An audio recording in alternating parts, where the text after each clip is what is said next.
Ito po ay yung daan papunta ng riverfront. Dito lang matatagpuan sa Ternate, Cavite. So ayan mga kalinga, kung inyong mapapansin, napakaganda ng lugar. And syempre hindi din nyo alam kung anong inyong madadatnan. This is our very first time na makarating sa lugar na to po. And syempre, hindi naman magiging masaya kung pupunta ka doon, ikaw lang mag-isa. So you have to be there with your family. So ayan ang aking mga anak, ang aking bunso, ang aking panganay na anak, and syempre si Tio Dudong at ang aking pangatlong anak. So syempre ayan mga kalingap with my sister. Ayan. So ayan, dito na tayo mga kalingap.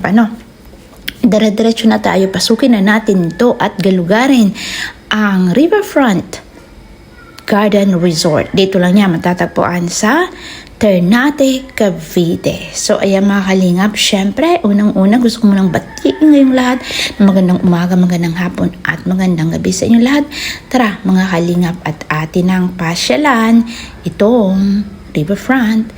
So ayan, meron din ditong mga place kung saan pwede kayong magdaos ng iyong mga pagdiriwang, halimbawa birthday celebrations or kung ano-ano pang mga party na gusto ninyong i-celebrate. Pwede din dito, napaka-tahimik po ng lugar, napaka-presko dahil napakarami pong puno sa paligid. And kung halimbawa meron kayong mga conferences, pwede din dito, reunion, get together ng mga family for relaxation at saka mga, alam nyo na, mga date. So if you wanna stay away from the noise, ayun, ingay ng syudad, kung gusto nyo punta kayo dito, napakatahimik na lugar. Meron pong place na kung saan pwede kayong mag-overnight. Kami po ay hindi pwedeng pumunta doon sa place kung saan mag-i-stay ang mga mag-overnight kasi may allowed lang na place doon sa mga mag-i-stay ng overnight at mag-i-stay ng sa umaga lang. So kami naman ay tamang gala-gala lang. And wala naman kami plano na mag-stay overnight sa resort na to. So ayun mga kalingap, gusto ko lang i-share po sa inyo kung ano ang aking nakita dito sa Riverfront Garden Resort para naman sa susunod kung gusto niyo pumunta ay may idea na po kayo.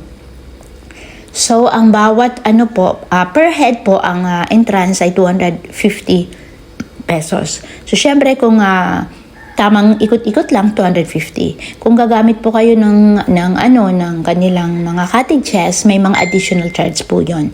And syempre, bawal pong magdala ng foods sa loob. Hindi po nila allowed. At pwede din kayo mag-stay overnight. May mga cottages din para doon sa mga guests na mag-stay overnight. At mayroong dalawang pool kayo makikita for adult and for kids. So ayan, napakasarap po talaga ng place na to, napakatahimik.